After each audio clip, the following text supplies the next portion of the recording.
Welcome students to session number 68, that is of chapter number 5, laws of motion. We are going to have revision of an important topic from exam point of view, that is Newton's law of motion.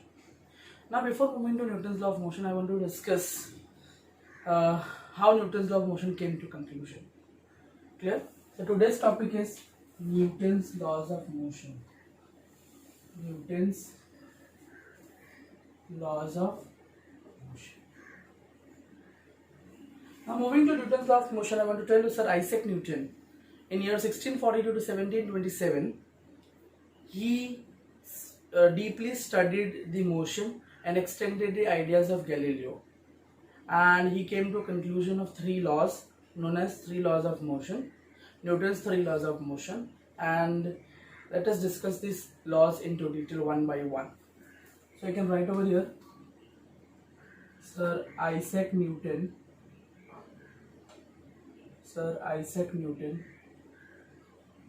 in bracket 1642 to 1727,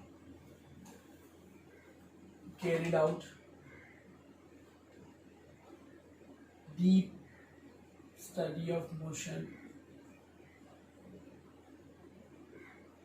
and extended the ideas of Galileo.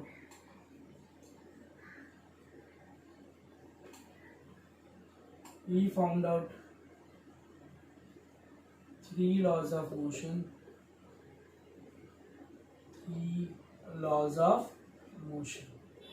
He came to a conclusion for three laws of motion. He found out three laws of motion, and that laws of motion are known as Newton's laws of motion.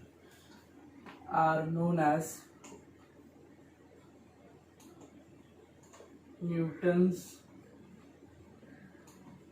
laws of motion. Clear? The very first law, Newton's first law of motion. So I can write first law.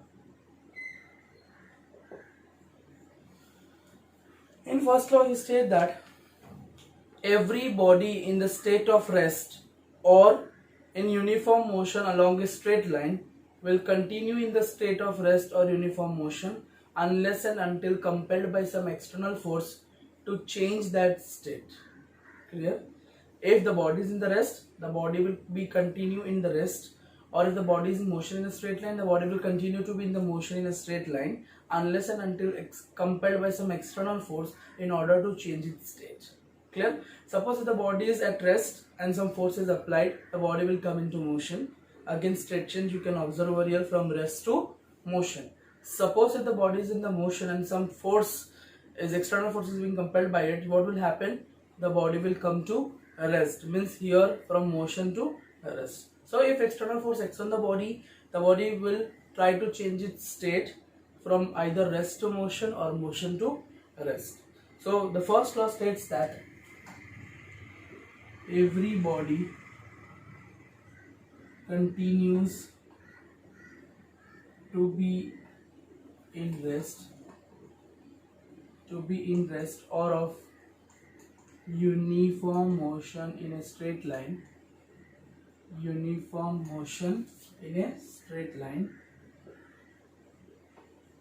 Every body continues to be in the rest or uniform motion in a straight line unless, or you can say unless it is compelled by external force,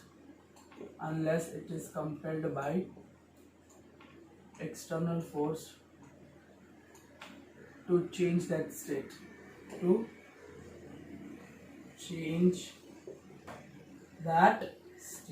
Is this clear? If no external force acts in the system, then what? Everybody tries to be in the state of rest or in the state of motion, whatever it is in present. Clear? And if some external force acts on it, what will happen? The change in state takes place. If the body is at rest, will come to in motion. If the body is in motion, might come to rest. Clear? So moving to the second law. In second law, he states that the linear momentum of a body is directly proportional to the applied force and changes takes place in the direction of the force. changes takes place in the direction of the force. So again I am writing the statement. The linear momentum of a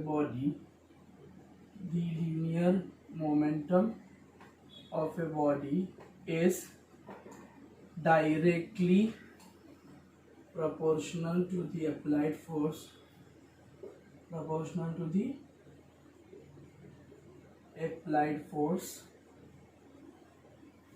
clear?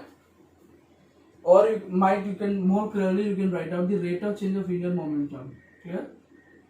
More profoundly you can write the rate of change of linear momentum, dp by dt, clear, is directly proportional to applied force, and changes takes place in the direction of the applied force and direction of that force. Clear? The rate of change of linear momentum is directly proportional to what? Applied force, and changes takes place in the direction of that applied force. Clear? Fine. Moving to the third law. Let me erase the board, please.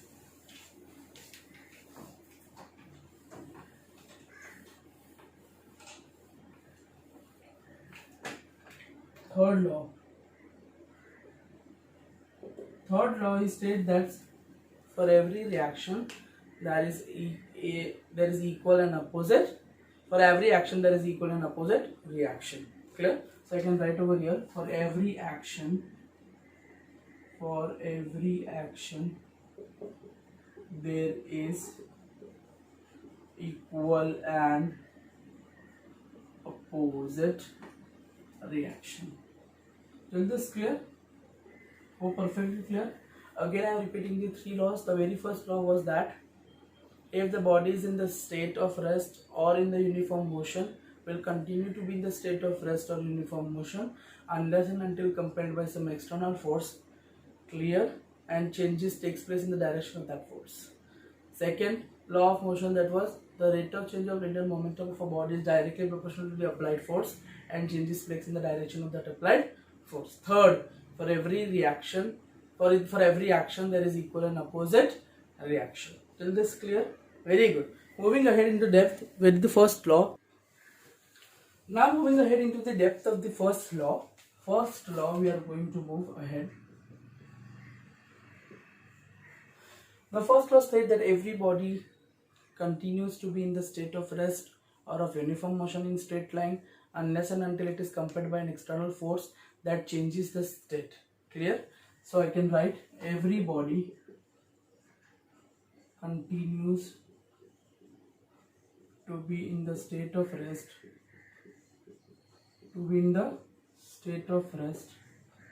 or uniform motion or of uniform motion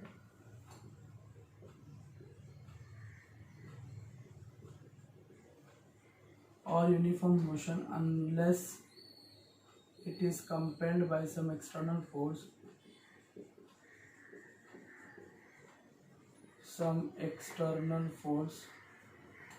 to change its direction,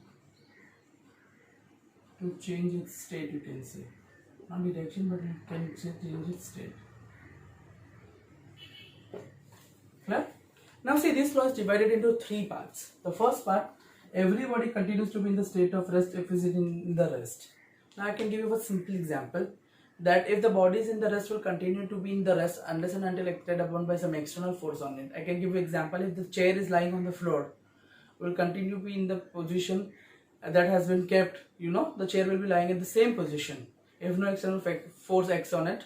But if you are acting the external force on it, what will happen? The chair will displace its place.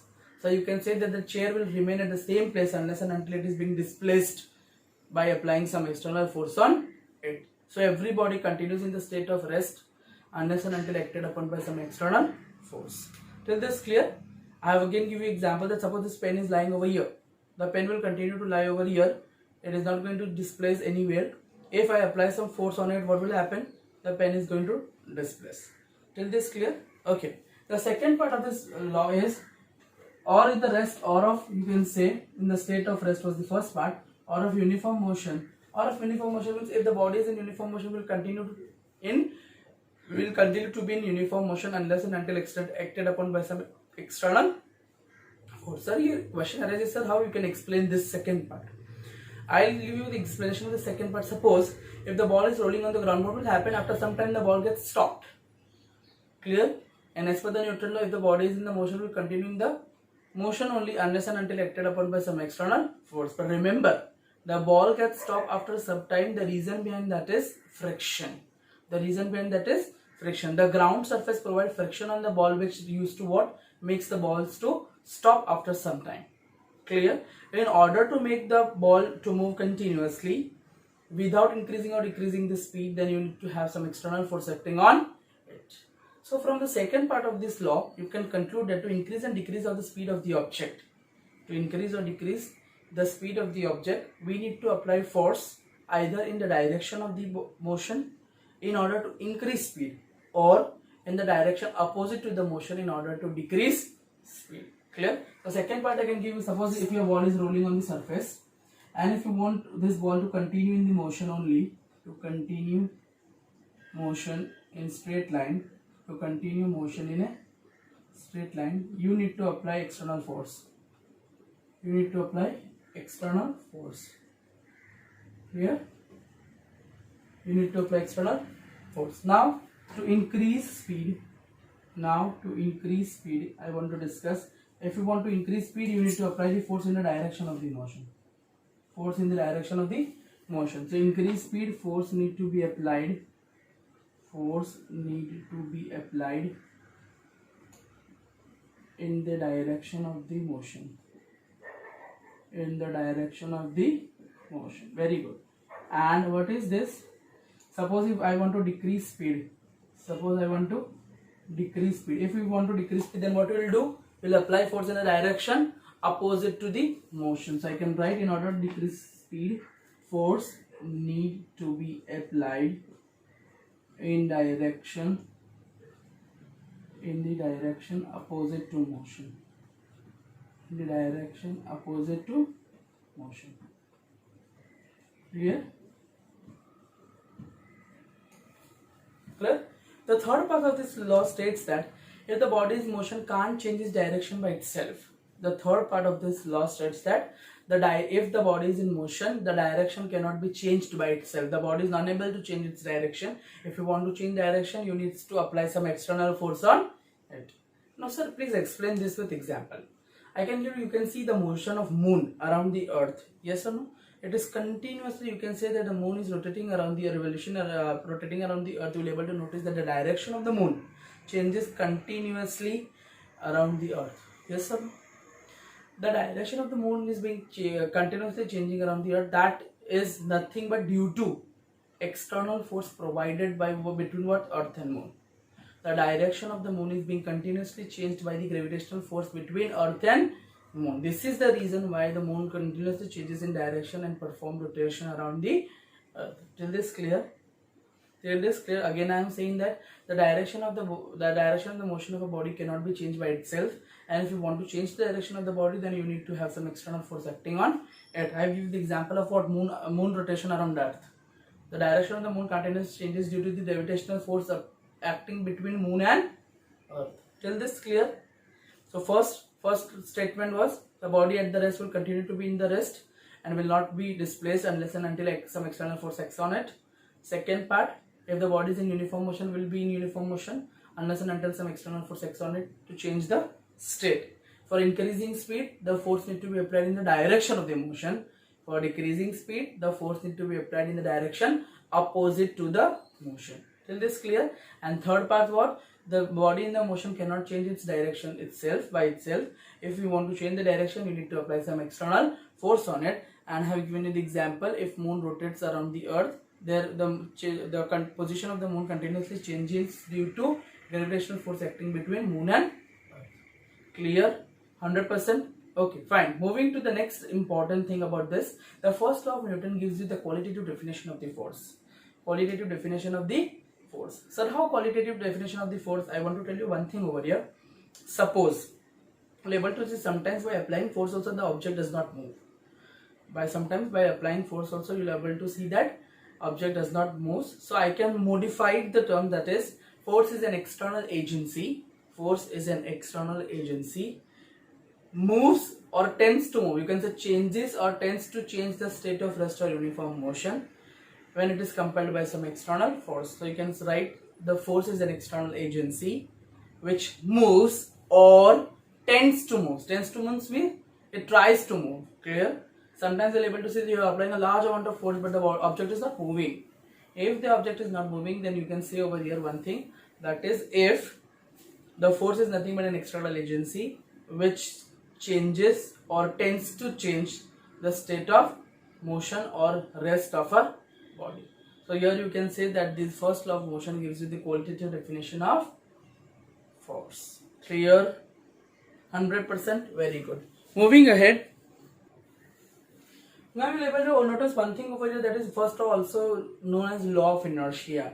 Because first law gives the definition of inertia, you can say that what first law states, every body in the state of rest or in uniform motion will be in the state of rest or of uniform motion unless and until acted upon by some external force. Clear? So here and you will able to notice that the state of the rest of a body is not suppose this pen is at the rest, you will able to see it's not going to displace unless and until acted upon by some external force. Means the body itself does not have ability to change its state. The body itself does not have any ability to change its state. So here you can define inertia as the inability of a body to change its state of rest or of uniform motion in a straight line is called inertia. Clear? The body itself cannot change its state. This inability of a body to change its state is known as inertia. If the body wish to change its state, then you need to apply some external force on it. That what Newton's first law is. Clear? So here you can write the definition of inertia. Inertia is nothing but what? You can write the inability of a body to change its state of rest or of uniform motion in a straight line.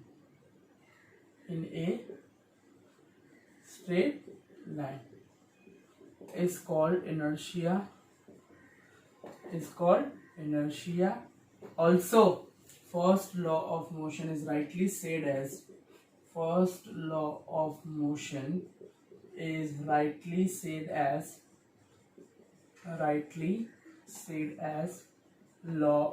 inertia. Hope it is clear perfectly. Very good. Now moving to the second law of motion, we do have in second law of motion. Let me erase the board.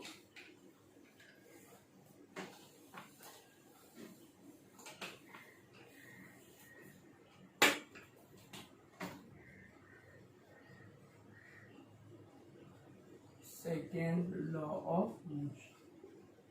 Now to study second law of motion, first we need to see the statement. The rate of change of linear momentum of a body is directly proportional to the applied force. And that changes takes place in the direction of the applied force. Very simple. So I can write the rate of change of linear momentum of a body is directly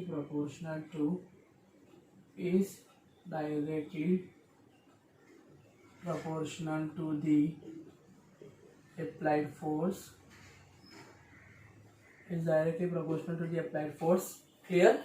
And changes takes place in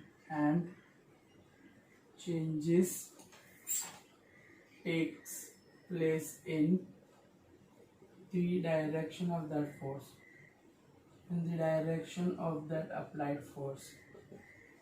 Is this clear? Okay. Now moving ahead, I am dividing this law into two parts. The first part is the rate of change of linear momentum of a body is directly proportional to the applied force. Now remember, the rate of change of linear momentum is directly proportional to what? Applied force. Here you can see one thing, that if your force applied, you can say force applied is directly proportional to what? A rate of change of linear momentum. Clear? That we have already discussed with the statement. Larger force, there will be larger rate of change in linear momentum.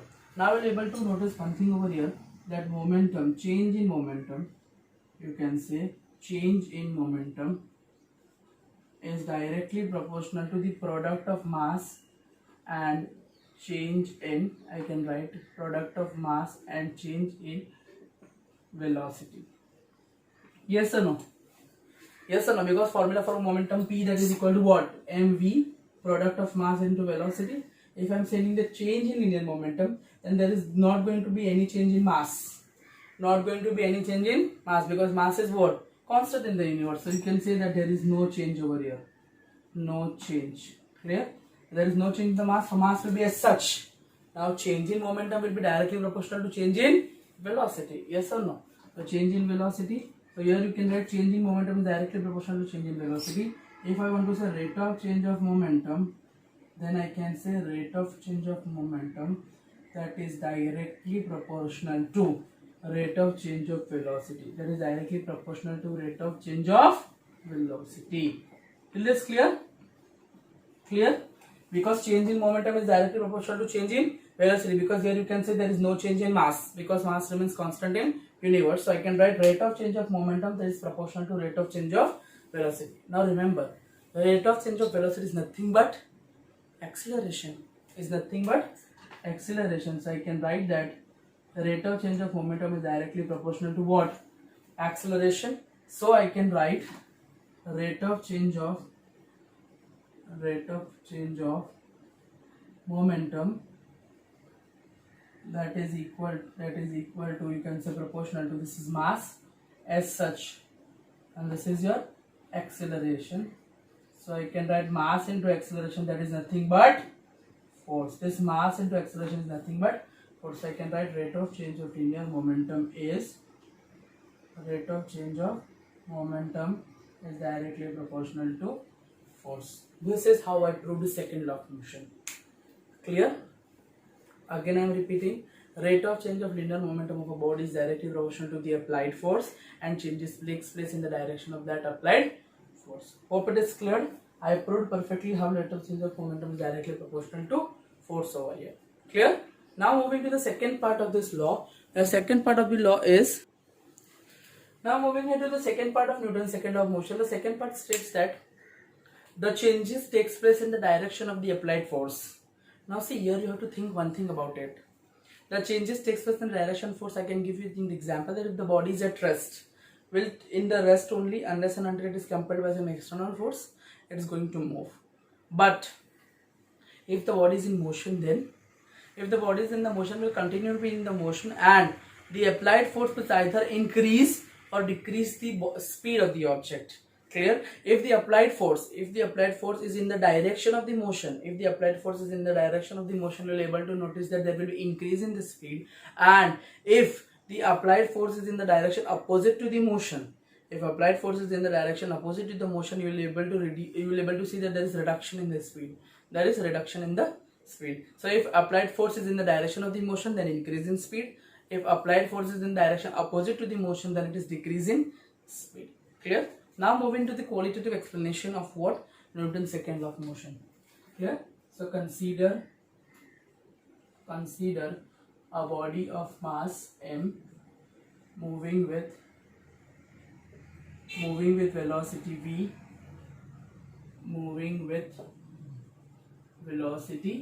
v, So linear momentum P can be defined as everybody knows P is equal to what? Product of mass and velocity. P is nothing but what? A product of mass and velocity. Velocity is vector, mass is scalar, and so linear momentum is vector. Clear? Differentiating both the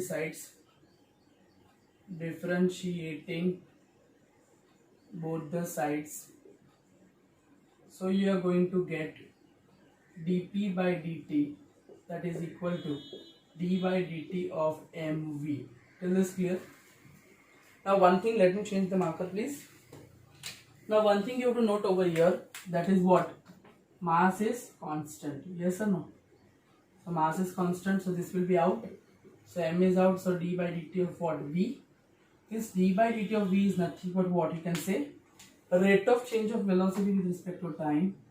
This is nothing but rate of change of velocity. Is nothing but rate of change of velocity. So I can write more precisely over here, that is m, and this rate of change of velocity is nothing but a. Yes or no? So I can write rate of change of velocity, rate of change of velocity or speed, that is nothing but what? Acceleration. That is acceleration. Is this clear? So I got my equation dp by dt. This is nothing but what? Force. Yes, that is nothing but what? dp by dt. Is this clear? 100%? Okay. So I got one conclusion from here, that is dp by dt according to Newton's law of motion, according to Newton's second law of motion. What is according to Newton's second law of motion? dp by dt is directly proportional to what? Applied force. So I can write dp by dt, that is equal to ma, but if I want to put, I can put it over here what? Clear? So dp by dt is directly proportional to force, so I can write F is equal to kma. F is equal to kma. If I can say scalar form, then I can write scalar form of Newton's second law of motion. Newton's second law of motion. Clear or not? Clear? dp by dt is F. F is proportional to what? Ma. So I can write over here dp by dt is nothing but what? Ma. So second law of motion, F is equal to ma, that is scalar form, and generally I can write F is equal to kma. If a is equal to 1, m is equal to 1 and f is equal to 1, then I can get k is equal to 1. But to 1 mukso the answer so also 1. Till this clear? So here according to Newton's law of motion, rate of change of linear momentum is directly proportional to the applied force, and applied force is nothing but what? Product of mass into acceleration. Till this clear? Okay. One thing I want to add over here, that is one important thing I want to add, that is unit force. What is the definition of unit force? The force that produces unit acceleration in unit mass is known as what? Unit force. The force, if I want to make it 1, ma both into 1, so I can write the unit force is nothing but that amount of force which produces acceleration of 1 unit in 1 unit mass. Clear? 100%? Very good. Moving ahead to the Newton's third law of motion. Moving next, that is Newton's third law of motion. Newton's third law of motion.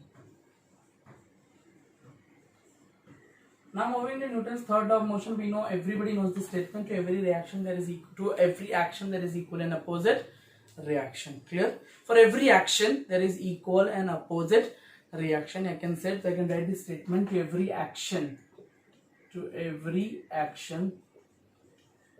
there is equal and opposite reaction. Equal and opposite reaction. Clear? Here one thing is being concluded, that the force always exists in pair. The forces always exist in pair, not a single force exist.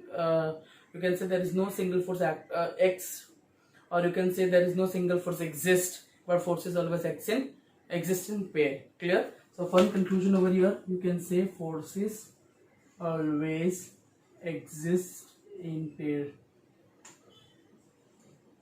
In pair. Clear? Force always exists in pair. That is conclusion of Newton's third law of motion.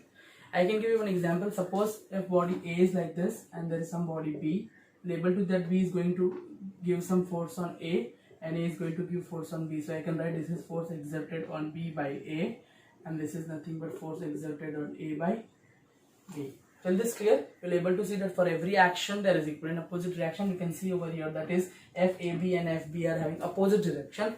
So I can write one thing over here, that is FAB, that is equal in magnitude to what? FBA. But you can notice one thing over here, that is FAB has direction opposite to FBA. This negative sign represents direction is opposite. Represents direction is opposite. Till this clear? 100%. Any doubt? No doubt. Clear? I can give you a practical example. Have you seen the man swimming in the pool? What happens? He pushes the water backwards. In turns, he get a forward push, which moves the body of the person or man ahead in the swimming pool. He pushes the water back. Here he is swimming, and what is displacing the water? What will happen? In order to move ahead, there is a thrust exerted on the body of the man, which leads to pushing himself ahead in the swimming pool. Clear? For every action, there is equal and opposite reaction. Hope it is clear perfectly. Remember conclusion of this law, that is force always exists in pair. No single force can exist. Clear? Or you can say force cannot exist as single force. Clear? Force always exists in pairs. Clear? Thank you. Hope you will do best in the exams, and best of luck to you all. Thank you.